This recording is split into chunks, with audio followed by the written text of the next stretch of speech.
ओम हरि ओम श्री सद्गुरुवे नमः।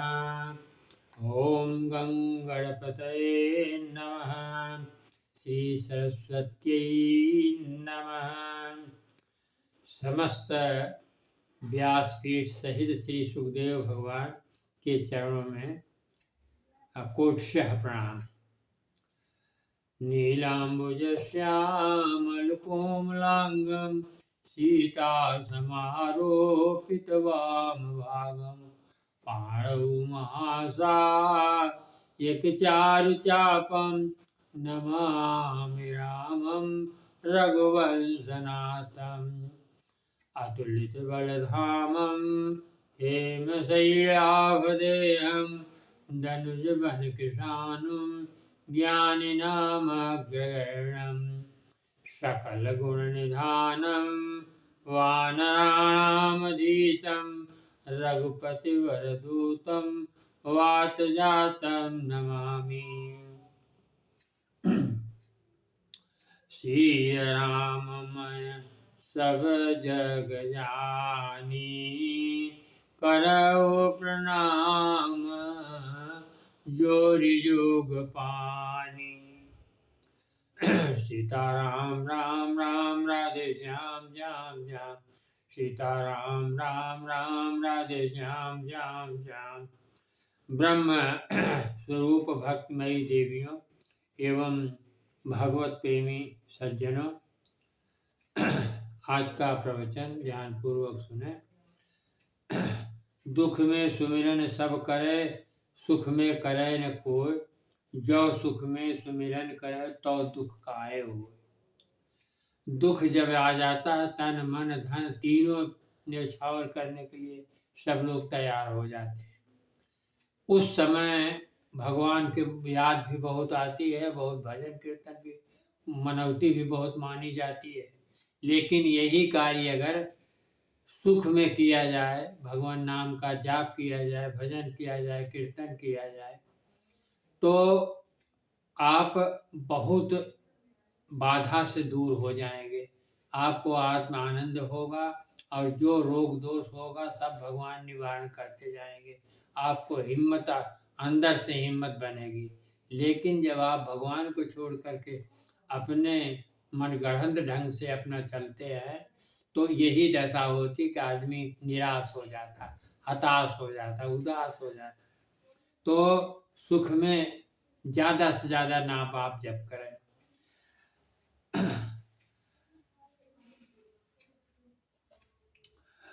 तो कहा गया कि रहीमन विपता हूँ बली जो थोड़े दिन होए, हित अनहित या जगत में जान पर सब होए। दुख थोड़े ही दिन रहता है। वैसा विद्वानों ने कहा कि दुख तो 20% रहता है जीवन में और 80% सुख रहता है। लेकिन उस दुख में झकझोर देता है पूरे जीवन को। और उसी में जो हमारे मित्र हैं, जो शत्रु हैं, वह उसी समय का अवसर उठा लेते हैं।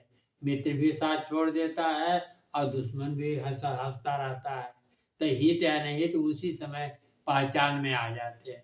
आज आप लोग देख ही रहे हो जैसी दशा हो रही है, इससे सतर्क रहिए।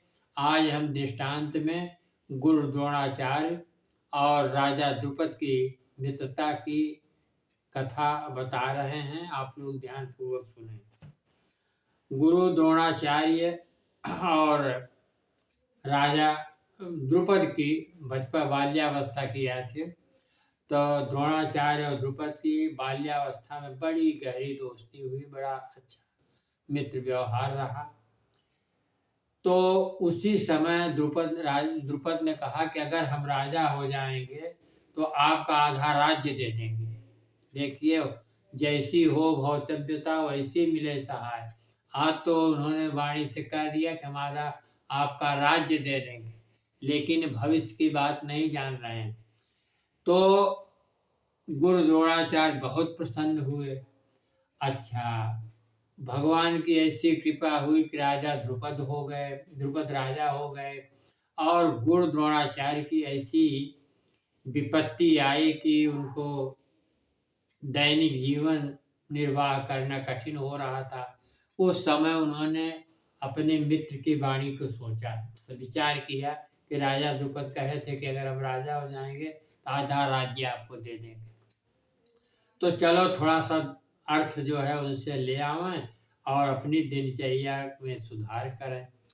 तो गुरु द्रोणाचार्य यह विचार करके अपने मित्र राजा द्रुपद के यहाँ दरबार में पहुंच गए। तो वहाँ अंदर उनका द्वारपाल खड़ा, गेट पे द्वारपाल खड़ा रहता था, तो जिसकी आज्ञा होती थी वही अंदर जा पाता था। तो द्वारपाल से गुरु द्रोणाचार्य ने कहा कि जा कर के बता दो कि आपका वह ब्राह्मण मित्र आया है, जा कर के आदेश दें तो उनको बुलावें। जब वह द्वारपाल जा कर के राजा द्रुपद से कहा कि आपका मित्र ब्राह्मण आया हुआ है, तो उन्होंने कहा, राजा अहंकार में आकर बोले कि राजा की मित्रता तो समस्कंद वाले राजाओं से होती है, न कि दलिद्र ब्राह्मण से। इतना कहकर कहा और द्वारपाल आकर के ऐसे ही शब्द उनको सुना दिया।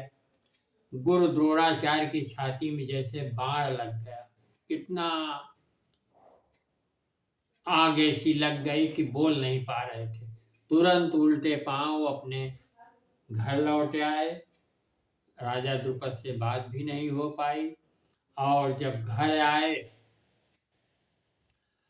तो आग तो जली ही रही थी, लेकिन उसी समय कौरव और पांडव के बच्चों का पढ़ाने का सूचना आ गई कि 5 पांडव हैं और कौरव के सारे दुर्योधन सहित सब भाई हैं, वह विद्या सीखने के लिए आपके यहाँ विद्यालय में आना, गुरुकुल में आना चाहते हैं।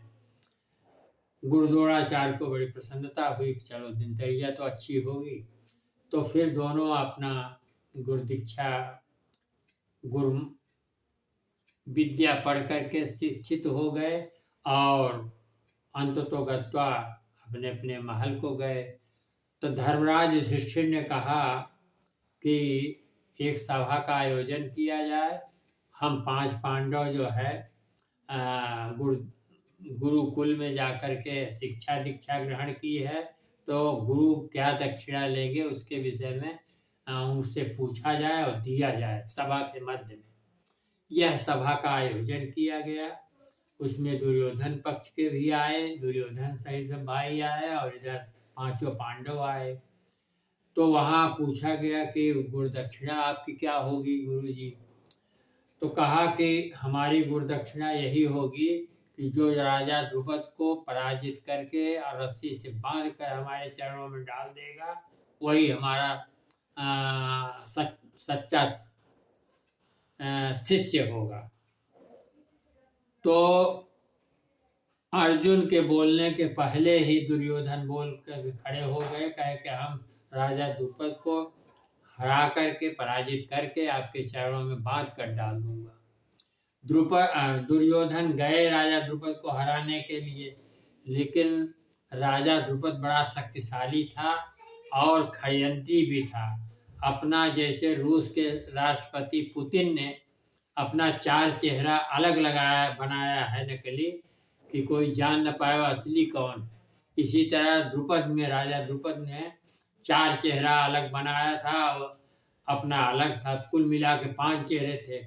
अब दुर्योधन लड़ा तो खूब जम के, लेकिन ये नहीं पहुंच पाना कि असली कौन है, और एक मारे तो दूसरा खड़ा हो जाए, तीनों चारों खड़े हो जाए, दूसरे को मारे फिर चारों खड़े हो जाए, जीवित हो जाए। इस तरह से पराजित होकर के दुर्योधन आ गए। कहा, गुरुजी हम तो जीत नहीं पाए, हम दक्षिणा क्या आपको दें? इतने में अर्जुन खड़े हो गए, कहे गुरुजी मैं दक्षिणा आपको दूंगा। अर्जुन जो है खड़े होकर कहा, मैं दक्षिणा आपको दूंगा। भाई धर्मराज युधिष्ठिर से शिक्षा लेकर के गए और राजा द्रुपद को से लड़ाई ललकार दिया और लड़ाई किया, और लड़ाई में 5 द्रुपदों को, जो नकली 4 थे और असली जो थे पांचों को अपने गांडीव धनुष से पराजित करके गिरा दिया। और जब गिर गए द्रुपद तो उनको बांध कर रस्सी में ले आकर के गुरु द्रोणाचार्य के चरणों में डाल दिया। गुरु द्रोणाचार्य बहुत प्रसन्न हुए और प्रसन्न होकर कहा कि हे द्रुपद, यमुना जी के किनारे का जो उपजाऊ भूमि है, आधा हिस्सा अपने पूरे जायदाद का आधा हिस्सा हमको दे दो और आधा तुम्हारा हो जाएगा। अगर यह शर्त तुम्हें मंजूर हो तो तुम्हें बंधन से मुक्त कर दिया जाएगा। अब लोक लज्जा के कारण, अपमान होने के कारण राजा द्रुपद तुरंत हाँ स्वीकार कर लिया। तो गुरु द्रोणाचार्य ने कहा इनको छोड़ दिया जाए। जब ये स्वीकार कर लिए हैं तो जब छोड़ दिया गया तब कहा कि हे राजा द्रुपद, आपने कहा कि राजा की मित्रता स्कंध वाले राजाओं के साथ होती है, न कि दरिद्र ब्राह्मण। अब आज तो हम आपका आधा हिस्सा ले लिए हैं, आधा आपका है, तो आप स्कंध तो हम हो गए हैं ना। तो ब्राह्मण ही दरिद्र ब्राह्मण अब आज स्कंध हो गया। समय की पहचान आपको नहीं मालूम हुई, तो अब आप मित्रता करोगे? तो उन्होंने कहा हाँ करेंगे। हाथ मिला लिए, दोनों मित्रता कर लिए। अब यह अपमान जो है आग की तरह, जैसे गुरु द्रोणाचार्य को आग की तरह हृदय में बेध रहा था, वैसे राजा द्रुपद को अब आग की तरह जो है, बाण की तरह हृदय में बेध रहा था। हम कैसे इस अपमान का बदला गुरु द्रोणाचार्य से लिया। सारी बुद्धि लगा दी तो किसी ने उपाय बताया कि अगर यज्ञ आप करा लेते हैं, यज्ञ से जो है आप इनको द्रोणांतक यज्ञ कराइए, द्रोण का अंत हो जाएगा। ऐसा विचार आचार्यों से उन्होंने ग्रहण किया। पता लगाया तो एक याज और उपयाज ऋषि थे जो इस यज्ञ को करने के लिए तैयार हो गए। उनको बुलाया गया, यज्ञ विधि विधान पूर्वक संपन्न कराया गया। तो यज्ञ की ज्वाला से याज्ञसेनी प्रकट हो गई। याज्ञसेनी माने द्रौपदी। द्रौपदी प्रकट हो गए और उसी ज्वाला से थोड़ी देर ही में धृष्टद्युम्न प्रकट हो गए। तो द्रौपदी के कारण ही एक तरह से महाभारत का युद्ध हुआ। दूसरा कारण था राजा द्रुपद के और द्रोण के शत्रुता के कारण भी एक रखा जाता है कि इनके कारण भी महाभारत का युद्ध हुआ। तो द्रौपदी तो महाभारत का कारण बनी और धृष्टद्युम्न जो है गुरु द्रोणाचार्य को मारने के लिए उनका जन्म हुआ था। तो दोनों में आपस में ये होड़ लगी, यज्ञ हो गया, दोनों प्रकट हो गए और महाभारत का युद्ध शुरू हो गया। तो उस युद्ध में आमना सामना जब हुआ तो गुरु द्रोणाचार्य को पूर्व जन्म का वरदान था कि जब तक तुम्हारे हाथ में अस्त्र शस्त्र रहेगा तब तक तीनों लोक में, पूरे ब्रह्मांड में आपको कोई मार नहीं सकता। इस तरह से उनको वरदान था। तो गुरु द्रोणाचार्य तो उसमें थे कि हमें वरदान नहीं है, हमको मारने वाला कौन है। लेकिन धृष्टद्युम्न मारने के लिए उनका भी अवतार हुआ था। तो यहाँ पर कृष्ण की चतुराई या छल आप समझिए। कृष्ण ने क्या किया कि धर्मराज युधिष्ठिर से कहा तुम हम जो कह रहे हैं वह बोल दो। उन्होंने कहा क्या बोलना है भगवान? कहा अश्वत्थामा मरो। तो उन्होंने कहा हम असत्य नहीं बोलेंगे। तो श्री कृष्ण भगवान ने समझाया कि आप असत्य नहीं बोल रहे हो, अश्वत्थामा मरो नरो वा कुंजरो, इतना कह देना। हम ये नहीं जाने कि अश्वत्थामा हाथी है अथवा मनुष्य है, ये है आप कहाँ बोल रहे हैं? आप तो कह रहे हैं अश्वत्थामा मरो नरो वा कुंजरो, नर है अथवा हाथी है, कुंजर है, कुंजर हाथी को कहते हैं। तो दोनों जो है समक्ष जब इन्होंने कहा कि नरो वा कुंजरो, तो भगवान श्री कृष्ण ने कहा कि जैसे द्रोणाचार्य अपना अस्त्र शस्त्र जमीन में रखें पुत्र शोक में, वैसे तुम बाणों से धराशायी कर देना। और वह हुआ वही। अश्वत्थामा, जैसे धर्मराज युधिष्ठिर ने कहा अश्वत्थामा मरो, और इसके बाद जब कहा नरो वा कुंजरो, तब तक भगवान श्री कृष्ण ने जोर से शंख बजाया। उस शंख को द्रोणाचार्य सुन ही नहीं सके और अपना अस्त्र शस्त्र नीचे रख दिए। इसी में धृष्टद्युम्न ने मारे बाणों से उनको समाप्ति ही कर दी। देखी जैसी हो भौतव्यता वैसी मिले सहाय। राजा द्रुपद पहले बचपन में कहे थे कि आधा राज्य हम दे देंगे तुम्हें, और परिस्थिति ऐसी आ गई कि राजा द्रुपद आधा राज्य भी दे दिए, और ये भी कहा जाता है कि उस आधे राज्य में अश्वत्थामा का राजा बना दिया था, ये भी सुना जाता है, कहा जाता है। तो ये भी हो गया और द्रोणाचार्य भी समाप्त हो गए।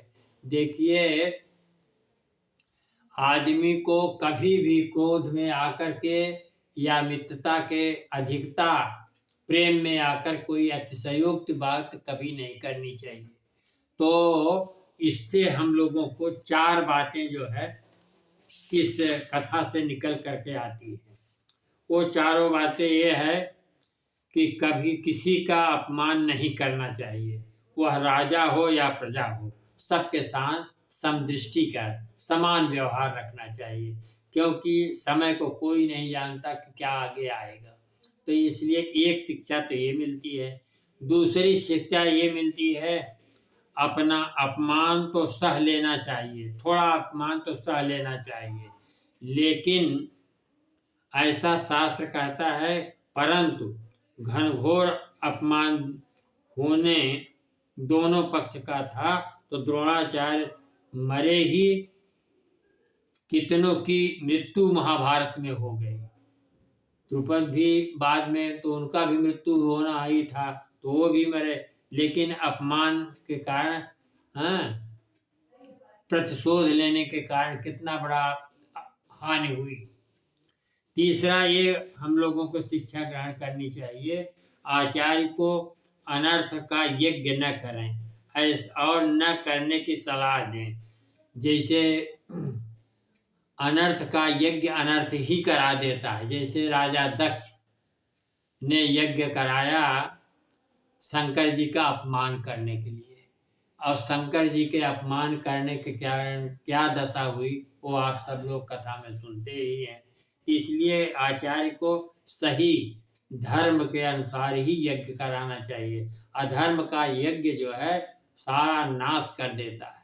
अब हो ही गया, उधर कौरव का सब 100 भाई थे, 100 युद्ध में। तो इस तरह से। और चौथी, मित्रता का अपमान राजा द्रुपद को नहीं करना चाहिए था। जितने बड़े राजा थे, राजा को अच्छा भाव लेकर के, गुरु द्रोणाचार्य ब्राह्मण थे, उनसे मिलना चाहिए था, चरण स्पर्श करना चाहिएगा, और जो धन देते या न देते, लेकिन मीठी वाणी तो कहा गया, मीठी वाणी बोलिए, तो मीठा वाणी बोल करके ही आप स्वागत कर दे तो बहुत बड़ा ब्राह्मण का हो जाए। पैर छू लेने से ही ब्राह्मण सारा आशीर्वाद दे देता है, लेकिन अपमान करने पर तो ब्राह्मण का अपमान भगवान भी जो है बर्दाश्त कर ले गए। भृगु के छाती में भगवान की छाती में भृगु ने लात मार दिया था, तब लक्ष्मी जी को बड़ा क्रोध आया, छोड़ कर कोल्हापुर चली गई थी तपस्या करने के लिए। लेकिन भगवान ने क्या कहा भृगु से, हे भृगु महाराज, आपको सत प्रणाम है, लेकिन हमारी कठोर छाती से आपके पैर में चोट तो नहीं आ गई।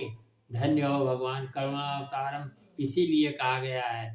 आज भगवान भृगु को जीत लिए, इतना कहकर के भृगु का छाती में आज भी अंकित है उनका। तो इस तरह से मित्रता हो या न भी हो, तो किसी का अपमान नहीं करना चाहिए। मन वचन वाणी से सबको जो है प्रसन्न रखना चाहिए, वह वरदान के रूप में प्राप्त होता है। और जब हम मन वचन वाणी से किसी को दुख देते हैं तो वह जो है वचन का दुख तो बहुत ही बड़ा होता है। मीठी वाणी बोलिए मन का आपा खोए, औरन को शीतल करे आपो शीतल हो। तो इस तरह का आनंद की प्राप्ति हो जाती है।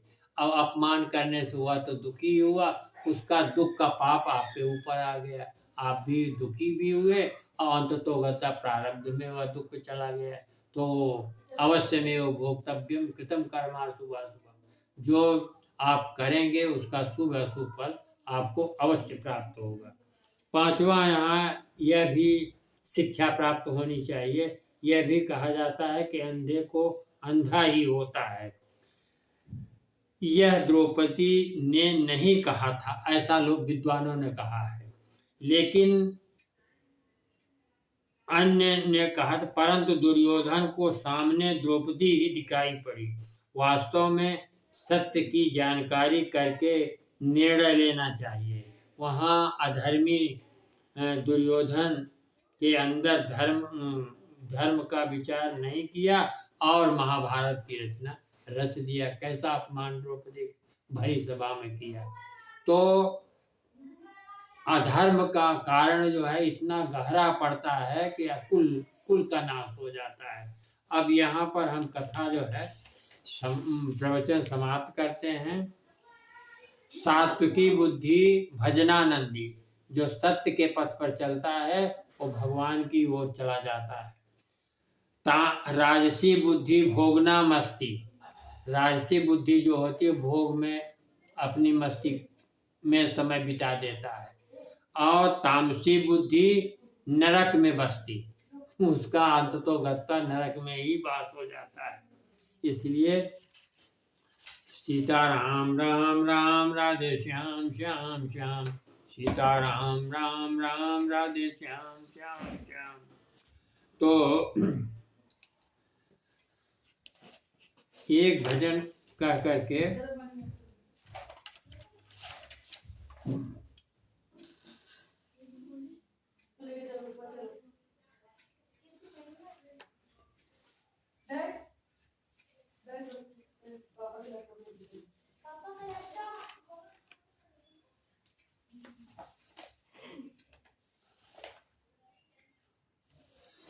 सीताराम सीताराम सीताराम कहिए, जाहि विधि राखे राम ताहि विधि रहिए। देखिए विधान भगवान ने बताया कि अपना कर्तव्य करके 5 बातें गीता में बताई गई। वासना जो है एक समय बद्ध तक हो करनी चाहिए, उसके बाद त्याग देना चाहिए, भगवत भक्ति में हो जाना चाहिए। आसक्ति जो संसार में है वो आसक्ति भगवान में लगा देना चाहिए। जो कर्म करे उसके फल की आशा न करे, क्योंकि कर्मण्येवाधिकारस्ते मा फलेषु कदाचन, तेरा केवल कर्म करने में अधिकार है, फल तो मैं देता हूँ, उसकी तुम चिंता न किया करो। तीसरा समय, जो भी आपको प्राप्त है वो भगवान को अर्पण करके तब उसका प्रयोग करें, इससे भी आपको एक अच्छी शरणागति भगवान की प्राप्त हो जाती है और आप जो है उस भक्ति में प्रयुक्त हो जाते हैं। तो सीताराम सीताराम सीताराम कहिए, जाहि विधि राखे राम ताहि विधि रहिए। यह भजन बड़ा ही सुंदर है, इसमें कई ऐसे प्रयोग हैं जो जीवन में उतार लेने योग्य हैं, इसलिए इसको बड़े ध्यान से सुनिए और इसके प्रयोग को अपने जीवन में अपनाइए, तभी कल्याण होगा। मुख में हो राम नाम, राम सेवा हाथ में, तू अकेला नहीं प्यारे राम तेरे साथ में। जो भी काम करने निकलो भगवान का स्मरण करके निकलो, प्रणाम करके निकलो, उनको सौंप दो काम और कर्तव्य अपना करो, तो भगवान पूरा पूरा आपके साथ भी रहेंगे, आपकी मदद भी करेंगे। विधि का विधान ज्ञान हानि लाभ सही है, जाहि विधि राखे राम ताहि विधि रहिए। सीताराम सीताराम सीताराम कहिए, जाहि विधि राखे राम ताहि विधि कहिए रहिए। विधि का यह विधान जानना चाहिए। अगर दुख हो तो दुख की ही परीक्षा है, सच्ची परीक्षा तो दुख ही है, और दुख अगर आदमी सहकर अपार लग जाए तो समझिए भगवत प्राप्ति हो जाएगी। और दुख में अगर धैर्य छोड़ दिया, भगवान को अलग कर दिया, संसार का सहारा ले लिया, तो वो डूब ही जाएगा। इसलिए सीताराम सीताराम सीताराम कहिए, जाहि विधि राखे राम ताहि विधि रहिए। किया अभिमान तो मान नहीं पाएगा, होगा वही प्यारे जो राम जी को भाएगा। अभिमान कभी मान नहीं दे पाता, अभिमान तो केवल नाश ही करता है। जो एक सज्जन थे, पहाड़ पर चढ़ रहे थे, दूसरे सज्जन आए, कंधे पे बैठ लीजिए, हम आपको पहाड़ की चोटी तक पहुंचा देते। दूसरे सज्जन बिना विचारे उनके कंधे पे बैठ गए। जब चोटी पर पहुंच गए तो उन्होंने कहा कि अब हमारा भी कुछ काम है। उन्होंने कहा क्या काम है? कहा अब यहीं से उठा के पटकूंगा, आपकी हड्डी पसली जैसी आराम हो जाएगी। कहा आपको पहले बताना चाहिए था। तो अहंकार ने कहा कि पहले पूछ लेना आपको चाहिए, तब बैठना चाहिए था। अब तो हमको ये करना ही पड़ेगा।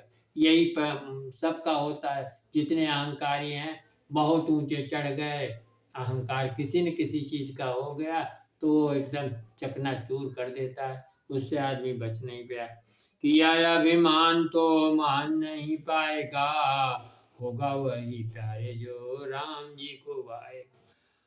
फल आशा त्याग शुभ काम करते रहिए, जाहि विधि राखे राम ताहि विधि रहिए। सीताराम सीताराम सीताराम कहिए।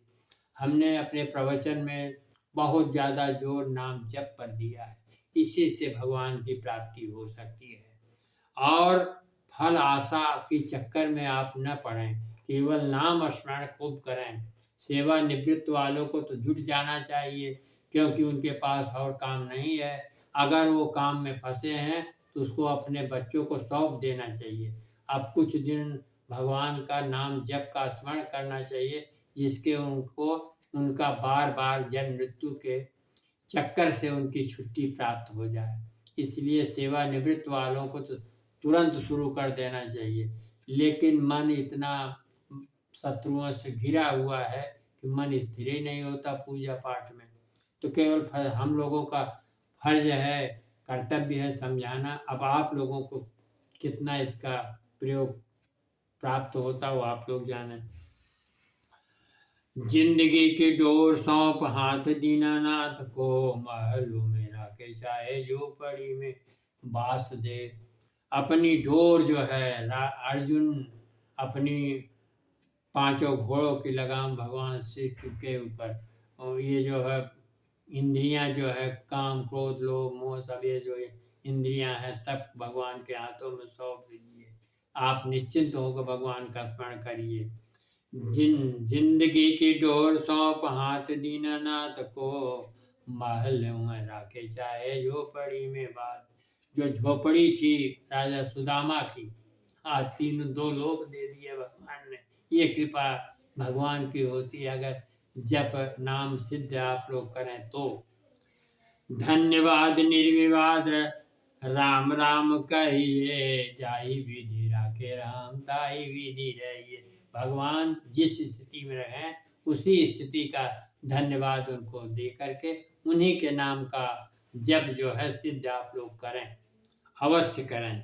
आशा एक राम जी की दूसरी आशा छोड़ दे, नाम माता नाता एक राम जी का दूजा नाता छोड़ दें।